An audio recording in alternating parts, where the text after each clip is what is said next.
Halina't magsilapit sa Diyos ng pag-ibig, at sa Kanya ay sumamba sa Diyos nating Ama. Gawain iwanan at ating samahan ang Diyos ng buhay, Diyos nating gabay. Halina't magsilapit sa Diyos ng pag-ibig, at sa Kanya ay sumamba sa Diyos nating Ama. In the name of the Father, and of the Son, and of the Holy Spirit. Amen. The grace and peace of our Lord Jesus Christ, the love of God, and the fellowship of the Holy Spirit be with you all. And with your spirit. To prepare ourselves to celebrate the sacred mysteries, let us first call to mind our sins and ask the Lord for pardon and mercy. We humbly say, I confess to Almighty God And to you, my brothers and sisters, that I have greatly sinned in my thoughts and in my words, in what I have done and in what I have failed to do. Through my fault, through my most grievous fault. Therefore I ask the Blessed Mary, ever Virgin, all the angels and saints, and you, my brothers and sisters, to pray for me to the Lord our God. May Almighty God have mercy on us, forgive us our sins, and bring us all to life everlasting. Amen. Lord, have mercy. Lord, have mercy. Christ, have mercy. Christ, have mercy. Lord, have mercy. Lord, have mercy. Let us bow our heads and let us pray. We may tell God our own petitions.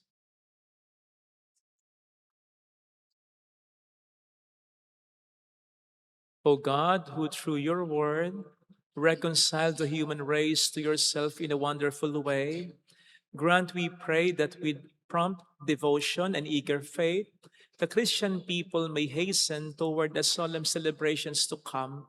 Through our Lord Jesus Christ, your Son, who lives and reigns with you, in the unity of the Holy Spirit, one God, forever and ever. Amen. On the first reading, the prophet Samuel anoints the young David, who would later succeed Saul as king over Israel. Indeed, God does not judge by a person's appearance, but looks into the heart. A reading from the first book of Samuel. The Lord said to Samuel, "Fill your horn with oil and be on your way. I am sending you to Jesse of Bethlehem, for I have chosen my king from among his sons." As Jesse and his sons came to the sacrifice, Samuel looked at Eliab and thought, "Surely the Lord's anointed is here before him." But the Lord said to Samuel, "Do not judge from his appearance or from his lofty stature, because I have rejected him. Not as man sees does God see, because man sees the appearance, but the Lord looks into the heart." In the same way, Jesse presented 7 sons before Samuel. But Samuel said to Jesse, "The Lord has not chosen any one of these." Then Samuel asked Jesse, "Are these all sons you have?" Jesse replied, "There is still youngest, who is tending the sheep." Samuel said to Jesse, "Send for him. We will not begin the sacrificial banquet until he arrives here." Jesse sent and had the young man brought to them. He was ruddy, a youth handsome to be behold and making a splendid appearance. The Lord said, "There, anoint him, for this is the one." Then Samuel, with the horn of oil in hand, anointed David in the presence of his brothers. And from that day on, the Spirit of the Lord rushed upon David. The word of the Lord. Thanks be to God. The Lord is my shepherd, there is nothing I shall want. The Lord is my shepherd. There is nothing I shall want. The Lord is my shepherd, I shall not want. In verdant pastures he gives me repose. Beside restful waters he leads me. He refreshes my soul. The Lord is my shepherd. There is nothing I shall want. He guides me in right paths for his name's sake. Even though I walk in the dark valley, I fear no evil. For you at my side, with the rod and your staff that give me courage. The Lord is my shepherd. There is nothing I shall want. You spread the table before me in the sight of my foes. You anoint my head with oil, my cup overflows. The Lord is my shepherd. There is nothing I shall want.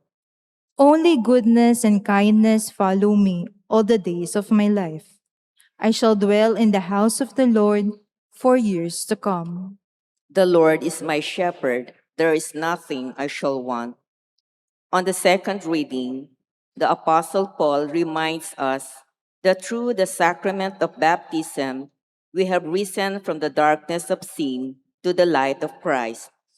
Thus, we are called to be children of light who share the light of Christ. A reading from the letter of St. Paul to the Ephesians.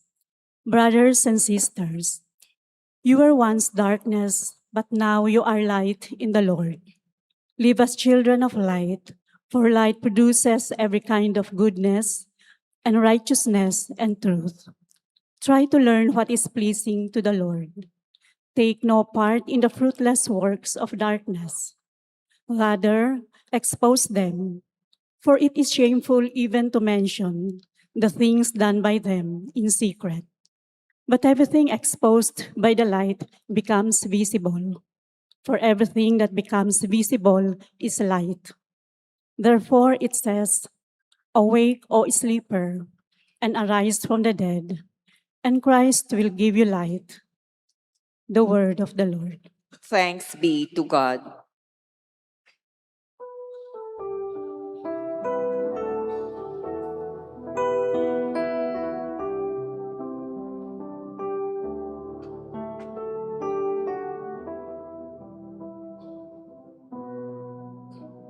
Ang sabi ng pumahal sa daigdig ako'y ilaw. Kapag ako ay sinundan, ang dilim ay mapaparam at sa akin mabubuhay. Ang sabi ng pumahal sa daigdig ako'y ilaw. Kapag ako ay sinundan, ang dilim ay mapaparam at sa akin mabubuhay.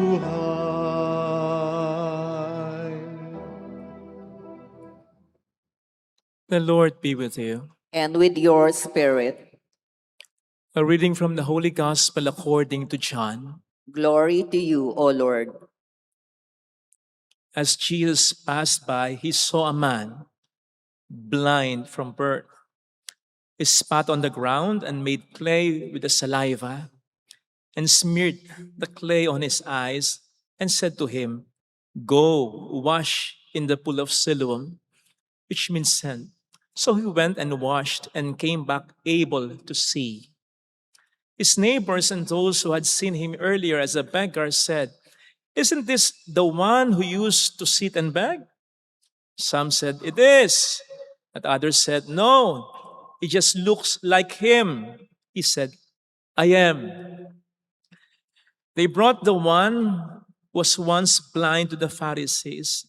Now Jesus had made clay and opened his eyes on the Sabbath.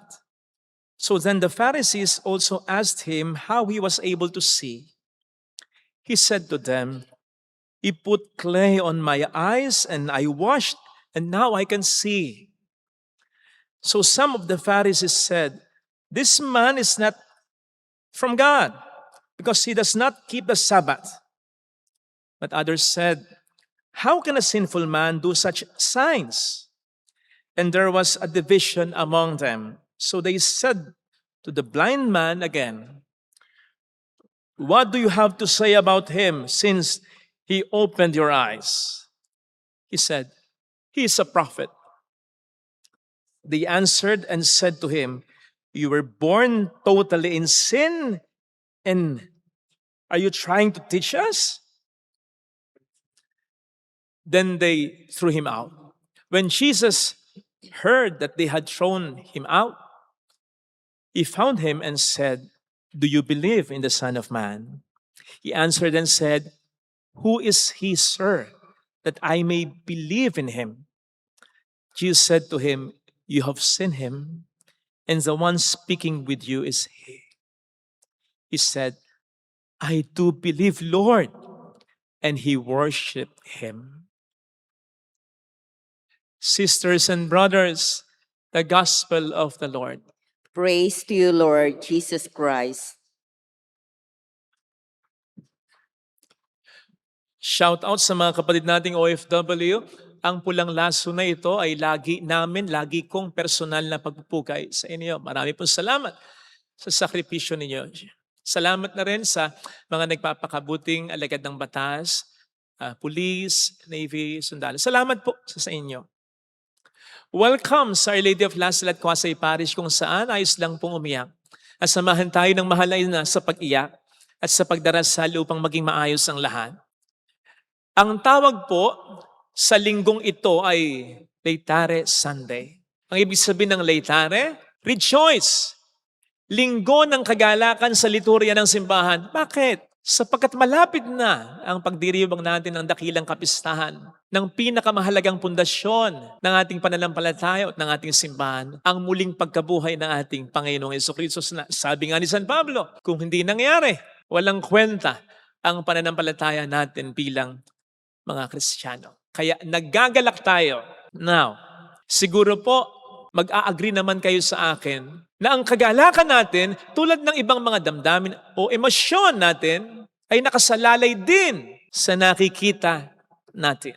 Kapag maganda ang nakikita natin, kapag kaaya-aya, kapag nakatutuwa, naggagalak tayo. Conversely, kapag nakasusura, pangit yung nakikita natin, nakalulungkot yung nakikita natin, nawawala ang kagalakan natin. Bad trip naman, no? KJ naman, no? Something like that, ang nagiging reaksyon natin. Kaya, napaka-importante na laging maganda ang nakikita natin para manatili ang kagalakan natin. Dito po natin maintindihan ang ginagawa ng ibang mga Pilipino ngayon sa nakikita nilang patuloy na pagtaas ng presyo ng gasolina. Hindi maganda sa mata yan. Nakalulungkot yan, nakasusunod, nakaiinis yan, nakatatakot yan. Nakawawala ng kagalakan yan. Kung yung mga sasakyan nga daw po hinihimatay pag nasa gasolinahan. Nag-jam. Sorry. Okay na anak, don't worry. Di ba nakakita na kayo noon, hinihimatay daw yung sasakyan pag nasa gasolinahan. Sa taas ng presyo ng gasolina. Kaya ang ginagawa ng ibang mga Pilipino, ng mga netizen, pinapaganda yung nakikita. Halimbawa, pinipicturan yung karatula, yung presyo, 92, 93. Di ba? Puro line of 9. Tapos, ini-imagine nila, grado nila. Ay, maganda. Kung grade nila. Lalo na kung dati puro line of 7 sila. Yung iba naman, nagdadala ng maleta, ng bag. Parang magta-travel, parang galing ng eroplano. Pupunta lang pala sa gasolinahan. At ang peg ay mag-travel sa mahal na lugar. Yun din ang ginagawa ng ibang nagpapakuwang parang nagde-date sa gasolinahan. Kasi parang nag-fine dining ka nga naman sa mahal ng presyo ng gasolina. Ang Pilipino talaga, mapaganda lang, sumaya lang. Pero alam na natin, panandalian lamang ang sayang yan dahil makikita at makikita pa rin natin ang realidad o katotohanan. Yan po ang dahilan kung bakit ang dapat na lagi nating pinaiiral ay yung mata ng pananampalataya natin, eyes of faith.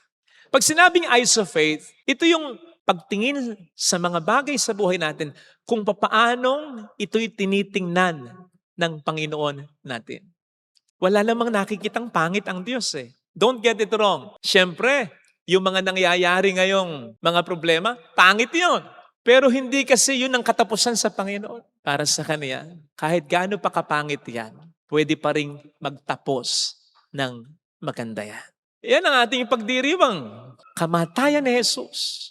Pero hindi nagtapos sa kamatayan. Nagtapos sa muling pagkabuhay. Kaya yung pagtingin sa mga bagay-bagay in the eyes of faith, kung tayo sumasampalataya talaga sa kapangyarihan ng Diyos, sa karunungan ng Diyos, pwede nating makita ang mga hindi nakikita ng ating mga mata. Nasabi nga ni St. Paul sa 2 Corinthians ay mas mahalaga. Therefore, we fix our eyes nga daw on the unseen and not on the seen. Sapagkat yung seen, temporal. Yung unseen, eternal. Yung mga magagandang nakikita natin, lilipas yan. Gayon din yung mga pangit na nakikita natin. Pero ang Diyos, ang kapangyarihan ng Diyos, ang pagmamahal ng Diyos, hindi kailanman mawawala yan. And so if we look at things in the eyes of faith, yan ang ating makikita. Yung mas mahalaga kesa sa nakikita ng ating mga mata. Yan po ang makikita nating nangyari sa ating unang pagbasa. O hindi ba't nakita ng Diyos kay David ang hindi nakita ng iba kahit ng kanyang sariling pamilya? Imagine po ninyo, tinipon ng kanyang ama ang lahat ng mga anak niya liban sa kanya. Parang hindi man lang siya nagulat nang naghanap si Samuel. Wala ka na bang ibang anak? At nang ma-recall niya, anong sabi niya? Yung pinakabata, yung tagapag-alaga ng tupa, hindi man lang niya pinangalanan ng bunso niya. Ang kanyang naging reaksyon ay hindi, ay oo nga pala, nako, kayo naman, ba't hindi niyo sinabi? Wala dito si bunso, si David. Hindi ganun eh. May isa pa, yung pinakabata, yung tagapag-alaga ng aking tupa. Alam po ninyo yung mga tagapag-alaga ng tupa, yun yung mga alila. Dahil hindi naman sila mayaman, si David ang ginawa nilang alila. Gaano kahirap yon? Hindi makita ang halaga mo ng mismong pamilya mo. Kaya nga may hugot kahit papaano si David nang isulat niya yung salmong ito. Though my father and my mother forsake me, the Lord will receive me. Itakwil man ako ng tatay ko, itakwil man ako ng nanay ko, aalagaan ako ng Panginoon ko. May hugot eh. So nakita ng Diyos kay David ang hindi nakita ng iba. Ganon din sa Ebanghelyo. Hindi nakita ng lahat ng tauhan dito, liban kay Kristo, ang halaga nung lalaking ipinanganak na bulag. Sipin po ninyo, hindi siya nakilala ng kanyang mga kapitbahay, maging ng mga nakakakita na sa kanya habang namamalimos siya. Isipin nga nyo yon. Gumaling lang naman siya, nakakakita na siya. Wala namang nabago sa mukha niya. Yun pa rin, ang itsura niya. Bakit nagtatalo-talo sila? Yan nga ba yun? Hindi, kamukha lang. Hindi kamukha lang. Ibig sabihin, hindi nila siya pinapansin. Parang wala lang siya. Nobody. Walang halaga. Yun din ang tingin sa kanya ng mga Pariseo. Kaya nga kahit tinatanong siya, sumasagot naman siya, pinapakinggan siya, hindi! Ano ba't ikaw pang magtuturo sa amin? Pinanganak ang bulag, pinanganak ang makasalanan? Yun ang sabi nila. But God saw in him a heart that was open to his light. As he saw in David a heart after his own heart. Buti na lamang ang Diyos. Nakikita niya ang halaga ng bawat tao. Isipin po ninyo kung magiging ganito ang paningin natin sa lahat ng tao. If we'll go beyond appearances, even beyond their mistakes, their flaws, hindi kaya tayo mamuhay ng masaya? Kasi hindi na tayo manghuhusga. Hindi na tayo ma-focus lagi sa buhay ng iba. Ma-focus man tayo sa buhay ng iba. Kung titingnan natin sila sa mga mata ng Diyos, Makakakita at makakakita tayo ng saving factor sa buhay nila, ng magandang katangian nila. Makita man natin ang kamalian nila, makakakita tayo ng pag-asa na sila'y makapagbabago pa. Ganon tumingin ng Diyos. Kung ganon ang magiging tingin natin sa kapwa natin, hindi kaya tayo maging masaya? Kasi hindi na tayo manghuhusga. Sinisigurado ko po sa inyo, marami sa mga masasayang tao, ang iniisip lang, ano yung buhay nila, paano i-improve yung buhay nila. Marami sa mga taong hindi masaya, walang inaatupag kundi buhay ng iba. Kasi when you're judging a person, there is a strong dissatisfaction. Itong loko to, napakano nito. May strong dissatisfaction at walang kaligayahan doon. Nakapapangit pa yon. Sabi nga ng isang quote, walang pangit sa pagiging mataba, sa pagiging mapanghusga, meron. Let us look in the eyes of God. Isipin po ninyo, kung ganito rin ang magiging tingin natin sa mga pangit na nangyayari sa atin. Sige, eyes of God, eyes of faith. Ituturing kaya natin na yung pangit na nangyayari sa atin, nagkasakit ka ng malubha, matindi ang problema sa kalusugan, sa negosyo, sa trabaho, sa pamilya, ituturing kaya natin yun ay hopeless na if we look at it in the eyes of God? I don't think so. Kasi kung babasahin po ninyo yung longer form, shorter form yung binasa natin. Yung longer form ng Ebanghelyo, itatanong ng mga disipulo kay Kristo, bakit siya nabulag since birth? Pinarurusahan siya, no? Makasalanan siya? Hindi! Sabi ni Jesus. Ano sabi ni Jesus? Bakit siya ipinanganak na bulag? Upang mahayag sa kanyang buhay ang kapangyarihan ng Diyos. So walang dead end kay Jesus. Kahit yung pagkabulag, nung lalaki dito, maghahayag ng kapangyarihan niya. Kaya kung titingnan natin ang mga pangit na nangyayari sa atin, sa mata ng pananampalataya natin, we will say, hindi ganito. Hindi sa kalungkutan, hindi sa kahiyan, hindi sa pagkatalo, matatapos ang buhay ko. Nangyari ito upang mahayag ang kapangyarihan ng Diyos sa buhay ko.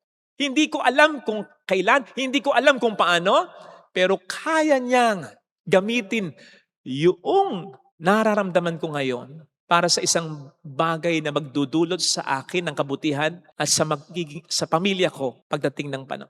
Hindi kaya tayo maging masaya pag gano'n. Hindi naman siyempre tatawa, laki ng problema, tatawa ka. Pero nandun yung pagiging kalmado sa gitna ng problema. Parang ganito lang, yung mga mahilig sumakay ng roller coaster, yung talagang matitindi yung loop. Ayoko niyan, ayoko. Kahit tawasin mo kung di ako sasakay dyan. Pero kaya yung mga matatapang sa inyo, di ba pagsakay nyo, nandun pa rin yung takot nyo. Kaya nga, Pero, di ba, ano ba, natatakot ka ba o natutuwa? O pareho?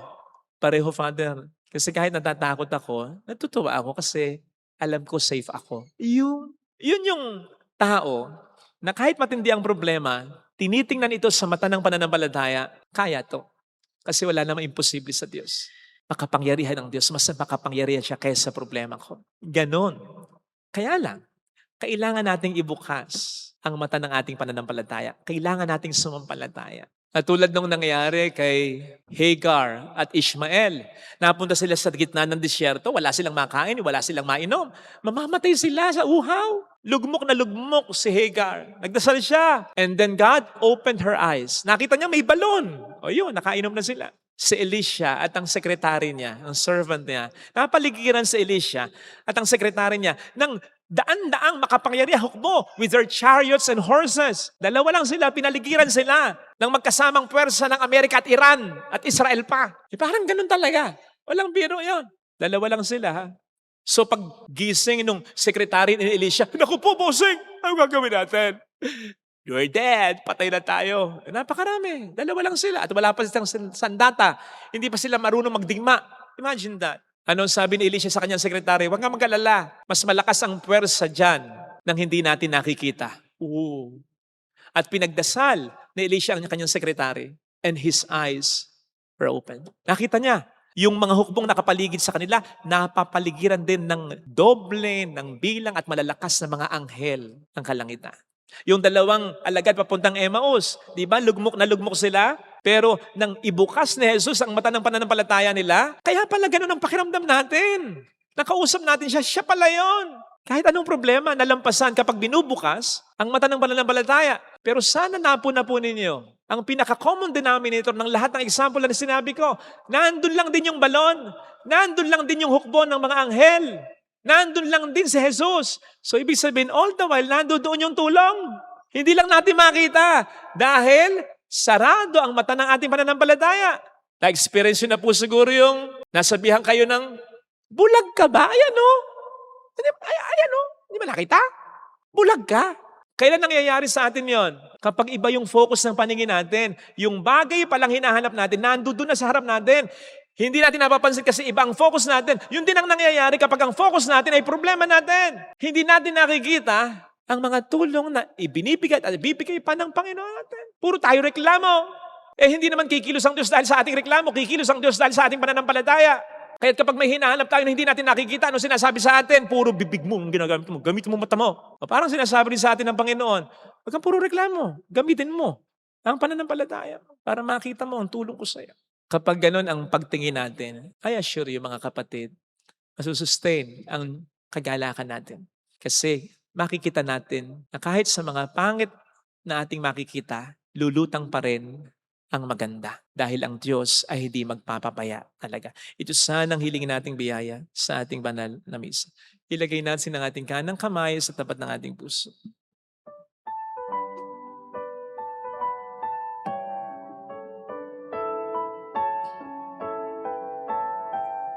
Awitin natin.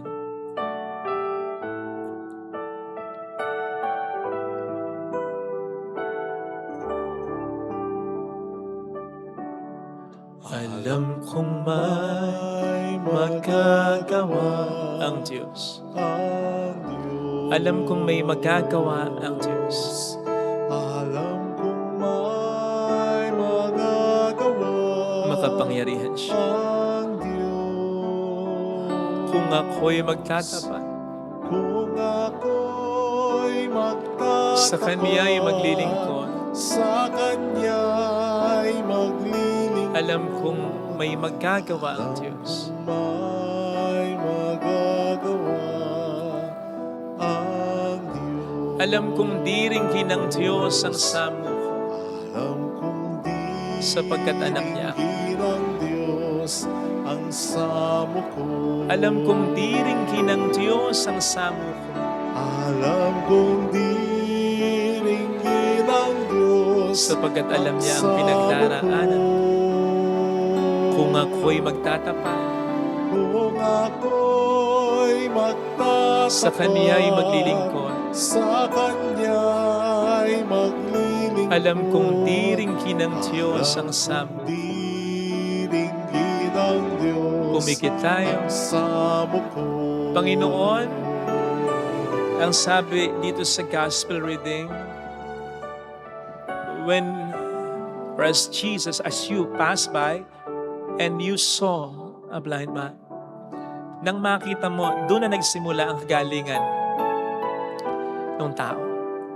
Alam ko, nakikita mo ang pinagdaraanan ko, ang kinatatakot ko, ang ikinalulungkot ko.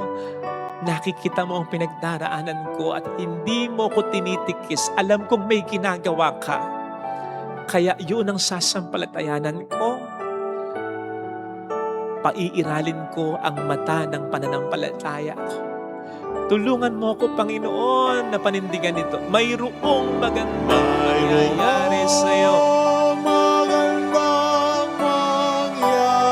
Nakikita mo ko. Kung lalapit ka kay Jesus at hindi mo ko tinitikis, alam kong may ginagawa kang paraan. Mayroong magandang mangyayari sa iyo. Dahil kumikilos ang Diyos. Kung lalapit kay Jesus, kung lalapit kay Jesus. Glory to the Father, and to the Son, and to the Holy Spirit. As it was in the beginning, is now, and ever shall be, world without end. Amen. I believe in God, The Father Almighty, Creator of heaven and earth, and in Jesus Christ, His only Son, our Lord, who was conceived by the Holy Spirit, born of the Virgin Mary, suffered under Pontius Pilate, was crucified, died, and was buried. He descended into hell. On the third day, he rose again from the dead. He ascended into heaven and is seated at the right hand of God, the Father Almighty. From there, he will come to judge the living and the dead. I believe in the Holy Spirit, the Holy Catholic Church, the communion of saints, the forgiveness of sins, the resurrection of the body, and life everlasting. Amen. Brothers and sisters, today the Lord Jesus reveals himself as the light of the world. Let us pray to the Father for the grace to follow him, so that we may have the light of life as we say, Father, guide us with your light. Father, guide us with your light. May Pope Leo, bishops, priests, deacons, and lay ministers preach and give witness to the gospel, the light that shines in the darkness of sin and unbelief. We pray. Father, guide us with your light. May the light of truth, justice, and compassion enlighten national, local, and world leaders that people may walk in the way of peace and brotherhood. We pray. Father, guide us with your light. May missionaries bring the joy of the gospel to those who have not yet believed in Christ, so that all may be part of the community of God's beloved children. We pray. Father, guide us with your light. May all those who are deprived of light find help for their physical restoration and spiritual enlightenment, so that they may enjoy the beauty of God's creation and the beauty of life. We pray. Father, guide us with your light. May those who have closed their eyes in death awaken to the light of eternal life. We pray. Father, guide us with your light. Let us pray for the urgent concern of our community and our personal intentions. We pray. Father, guide us with your light. You are our light, loving Father. Help us then become mirrors of yourself, of your life, and love. Through Jesus Christ our Lord. Amen. Offertory.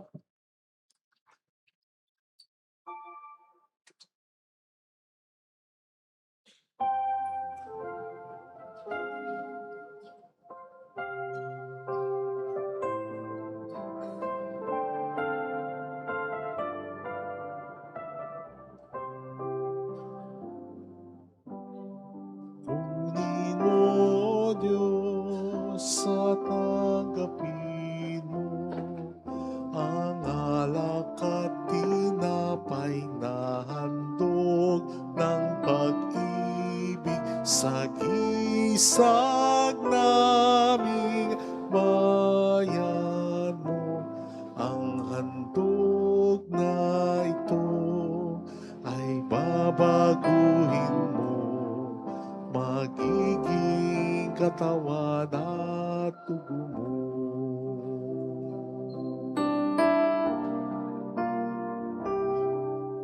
Mula sa iyo ang handog na ito, muli ay handog ko sa iyo. Patnubayan mo't paghariang lahat ayon sa kalooban mo.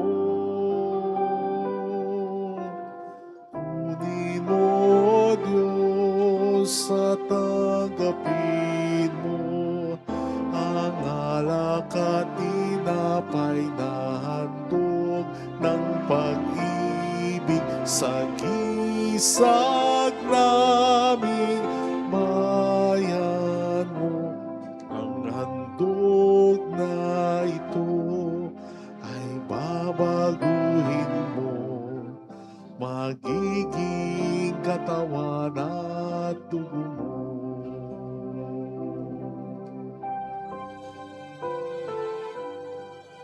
Magutos ka, Panginoon ko, naglilingkod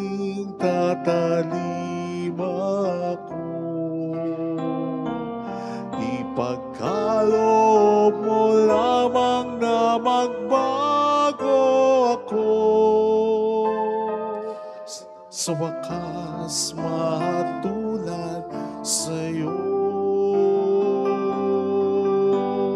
Kunin mo, Diyos, at tanggapin mo ang alak at tinapay na handog ng pag-ibig sa gisag naming bayan mo. Ang handog na ito ay babaguhin mo, magiging katawan at dugo mo.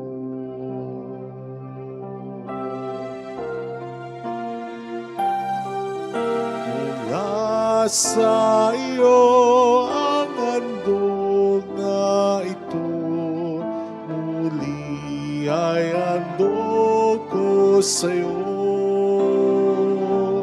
Patnubayan mo't paghariang lahat ayon sa kalooban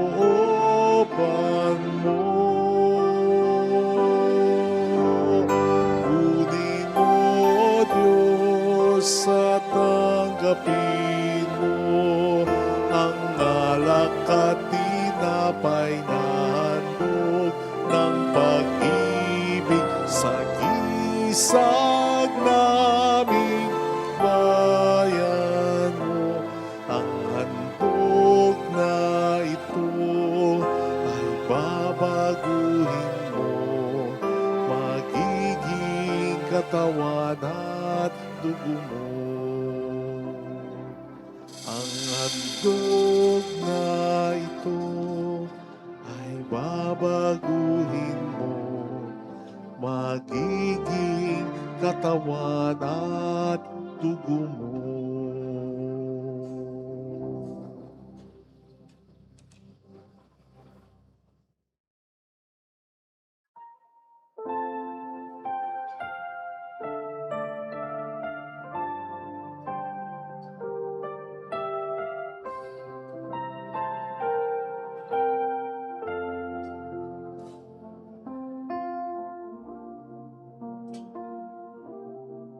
Sa'yo, Ama, aming handog ang tinapay at alak na ito, handog ng iyong bayang sumasamo,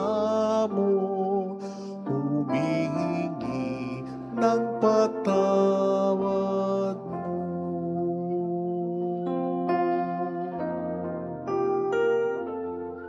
Sa pagsunod sa utos mo, nalulugod akong labis, di masukat ang galak ko,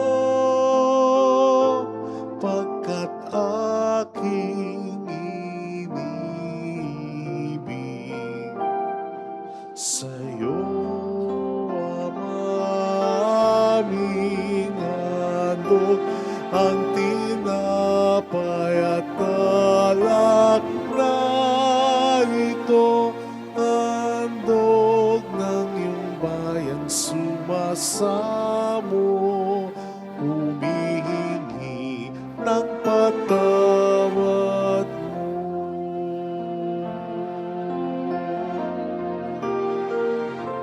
Sa gitna ng kahirapan, ang nadama ko ay aliw, pagkat buhay ang natamo sa pangako mo sa akin. Sa'yo, aming handog ang tinapay at alak na ito,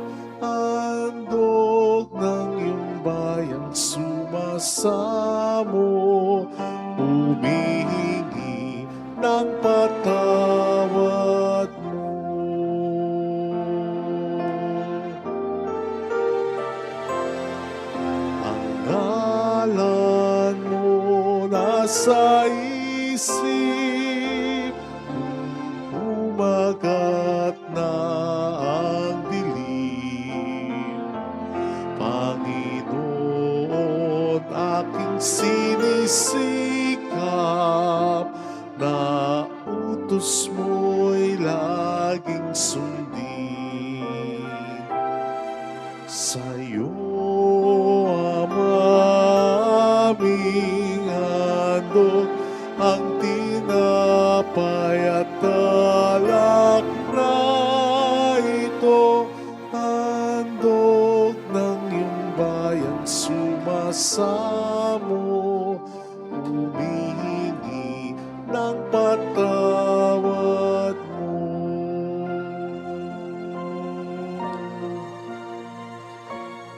Handog ng iyong bayang sumasamo, humihingi ng patawad mo.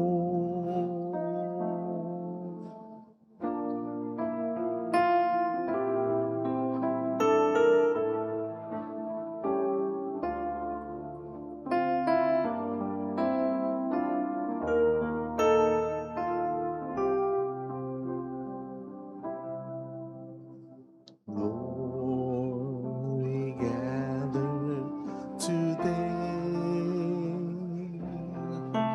in your house. We kneel down and pray.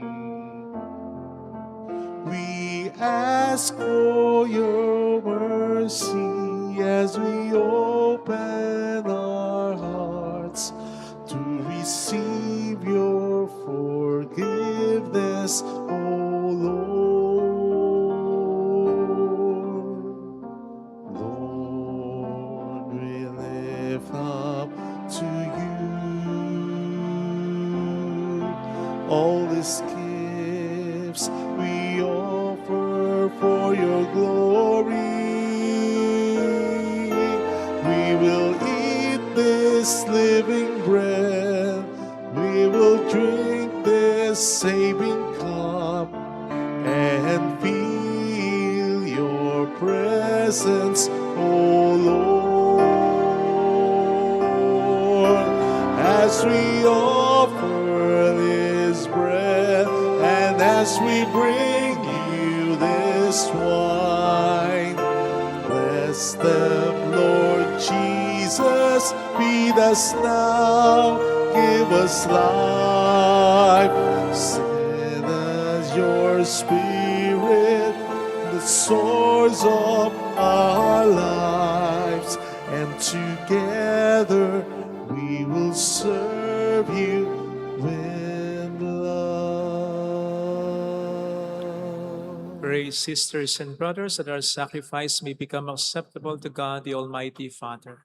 May the Lord accept the sacrifice at your hands for the praise and glory of his name, for our good and the good of all his holy church. We place before you with joy these offerings, which bring eternal remedy, O Lord, praying that we may both faithfully revere them and present them to you as is fitting for the salvation of the world, through Christ our Lord.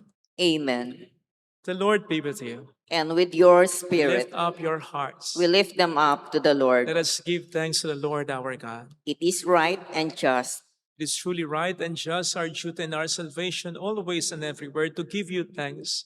Lord, Holy Father, Almighty and eternal God, through Christ our Lord, by the mystery of the Incarnation, He has led the human race that walk in darkness into the radiance of the faith, and has brought those born in slavery to ancient sin through the waters of regeneration to make them your adopted children. Therefore, all creatures of heaven and earth sing a new song in adoration, and we, with all the hosts of angels, cry out and without end acclaim.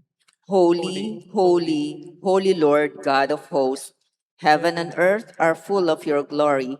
Hosanna in the highest. Blessed is he who comes in the name of the Lord. Hosanna in the highest.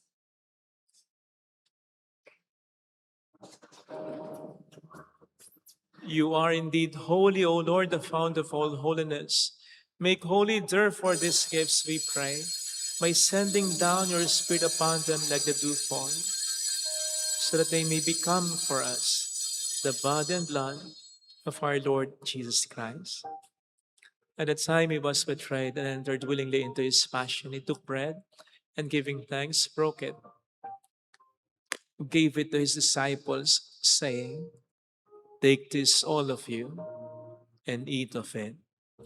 For this is my body, which will be given up for you."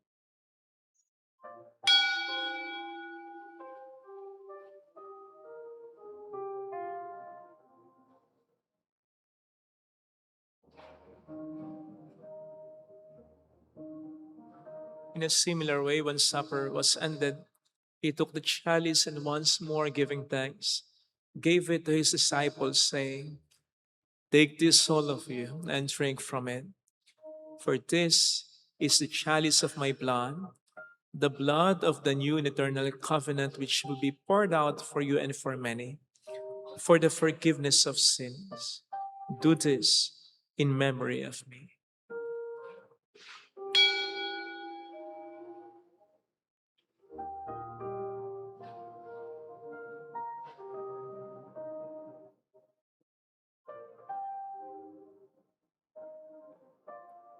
Let us proclaim the mystery of our faith. When we eat this bread and drink this cup, we proclaim your death, O Lord, until you come again. Therefore, as we celebrate the memorial of his death and resurrection, we offer you, Lord, the bread of life and the chalice of salvation, giving thanks that you have held us worthy to be in your presence and minister to you. Humbly we pray that partaking of the body and blood of Christ, we may be gathered into one by the Holy Spirit.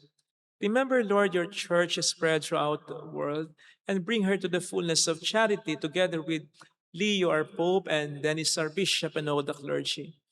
Remember also our brothers and sisters who have fallen asleep in the hope of the resurrection, and all who have died in your mercy. Welcome them into the light of your face. Have mercy on us all, we pray, that with the Blessed Virgin Mary, Our Lady of Lazaret, Mother of God, Saint Joseph, her most chaste spouse, with all the blessed apostles and saints who have pleased you throughout the ages, we may merit to become co-heirs to eternal life and may praise and glorify you through your Son, Jesus Christ. Sa pamamagitan ni Kristo, kasama niya at sa Kanya,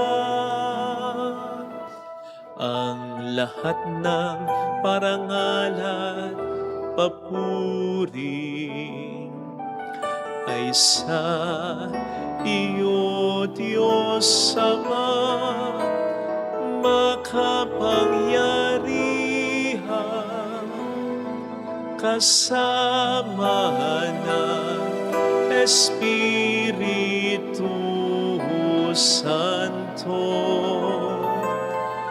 magpasa walang hanggan.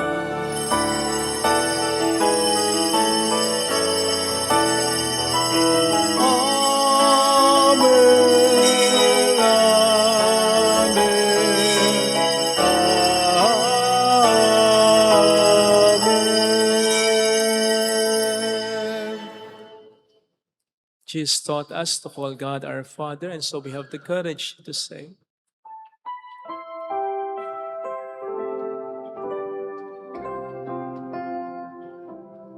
Our Father, who art in heaven, hallowed be thy name. Thy kingdom come, thy will be done, on earth as it is in heaven. Give us this day our daily bread, and forgive us our trespasses, as we forgive those who trespass against us, and lead us not into temptation, but deliver us from evil. Deliver us, Lord, we pray, from every evil. Graciously grant peace in our days, that by the help of your mercy we may be always free from sin and safe from all distress, as we await the blessed hope and the coming of our Savior, Jesus Christ. For the kingdom, the power, and the glory are yours, now and forever. Lord Jesus Christ, who said to your apostles, "Peace I leave you, my peace I give you," look not on our sins, but on the faith of your church, and graciously grant her peace and unity in accordance with your will, who live and reign forever and ever. The Amen. peace of Jesus be with you always. And with your Let us spirit. offer one another the sign of God's peace. Peace be with you. Peace be with you. Peace be with you.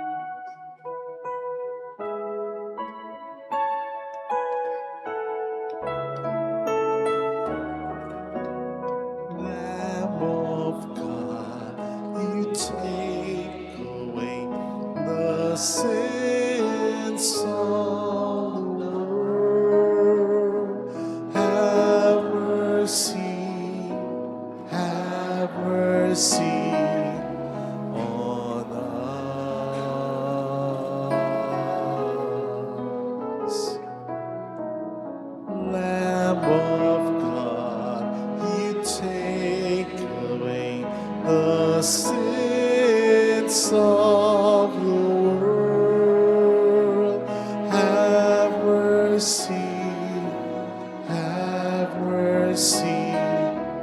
on us.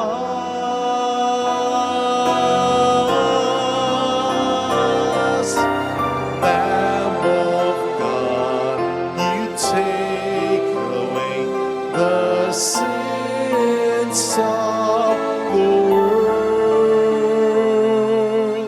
Grant us peace. Grant us peace.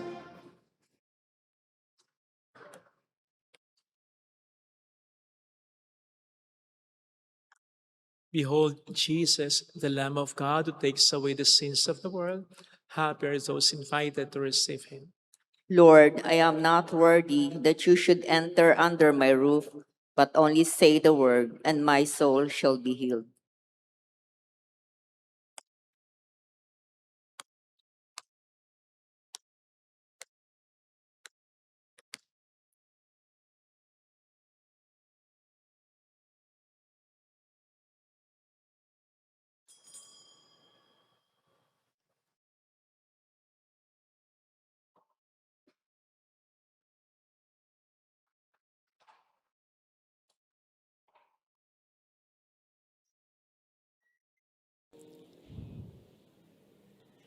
An act of spiritual communion.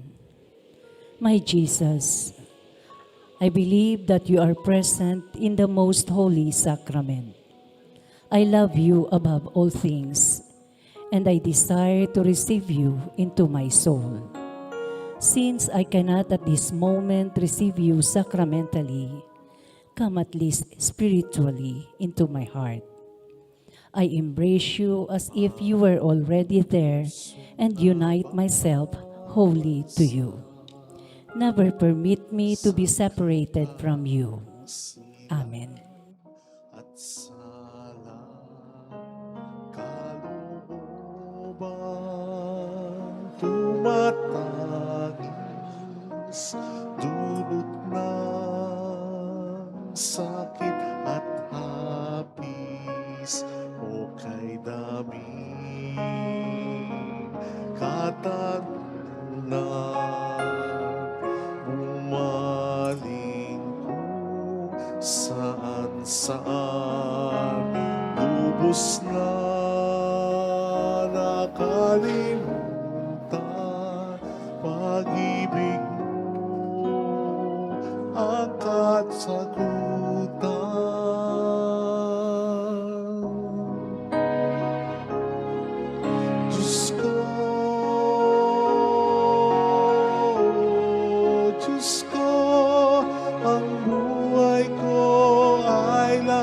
sa'yo. Walang ibang ninanais maliban sa pag-ibig mo. Diyos ko,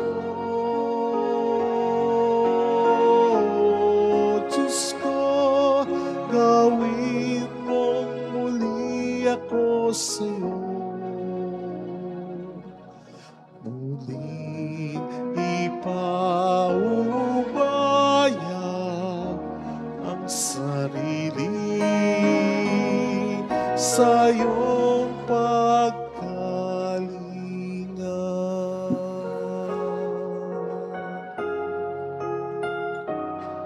Sa gitna ng kadiliman, ang kamay ko ay iyong tangan. Sa daan ng kaguluhan, tanging ikaw ang takbuhan. Sa sugat ng kasalanan, patuloy kang kagalingan. Sa sandali ng kahinaan, ikaw ang kalakasan.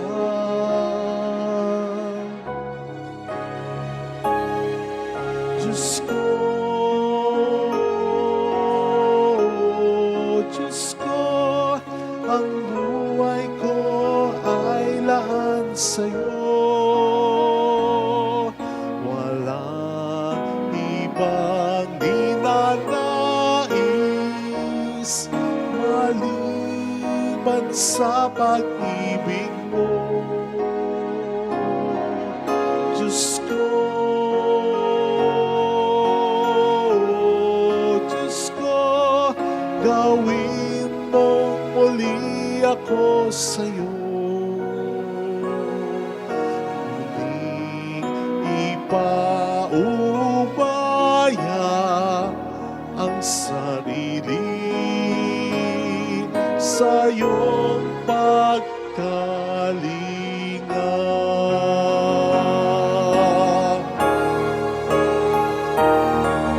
Diyos ko, Diyos ko, ang buhay ko ay laan sa'yo. Walang ibang ninanais maliban sa pag-ibig mo. Diyos ko, Diyos ko, gawin mong muli ako sa'yo. Muling ipaubaya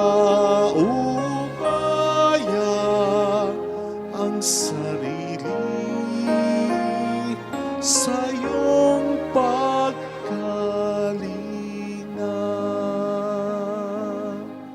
Muling ipaubaya ang sarili sa iyong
Let us pray.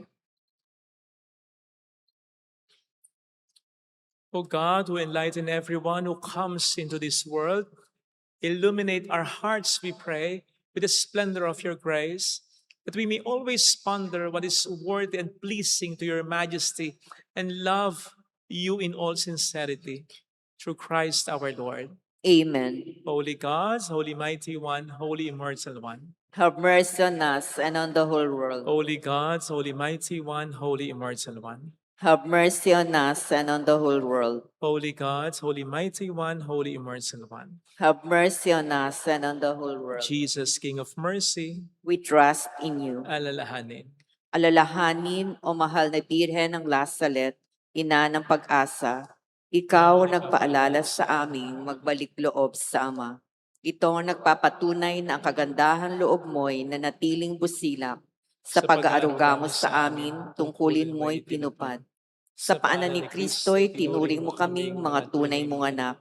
Kaya ninais mong ni isa'y huwag mapahamak.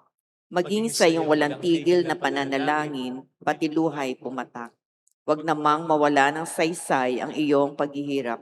Hiling nawa namin sa iyo o aming inang liyag, na matapos ang pakikibaka namin sa mundong ito at sa pananatili naming tapat kay Kristo, sa kapurehan mo'y makibahagi kaming ganap, upang kung nasaan ka ngayon ay maparoon din kaming lahat, at ang kaganapan ng kalwalhatian ng Diyos Amay tuluyang matupad siya nawa. Mahal na Birhen ng Lasalet, tagapagkasundo ng mga makasalanan. Ipanalangin mong walang patid kaming mga dumudulog sa iyo. Maraming po salamat sa inyong pakikitsat sa mga tulong na binibigyan ninyo na nagiging dahilan para makatulong din po tayo sa maraming mga nangangailangan. Lalo na ngayon, medyo mas sumihirap ang buhay. Pagdasal po natin, lalo ang kapayapaan para sa mundo. Salamat po sa tulong ninyo, napapangalagaan din natin ang devotion sa Our Lady of Lasalet sa pamamagitan ng pagbibigay ng mga libreng images tulad nito. Salamat po. Wala pong papalakpak pagkatapos ng misa. Paalala, sa darating pong Monday, March 16, 6 p.m., Lenten Recollection po natin.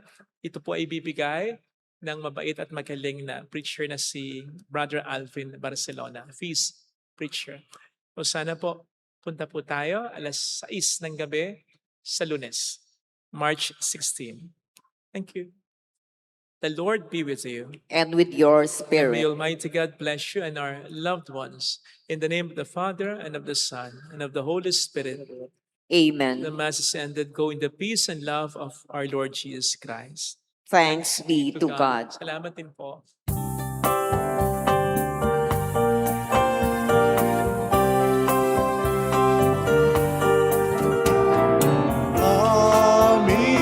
Aming iniaalay ang pag-ibig na walang kapantay. Okay sana mabuhay kung may nagmamahal, pagmamahal na tunay at laging nanisay. Ang Birhen kong umibig ay walang sinamis, pagsintang sa palinis, sa'yo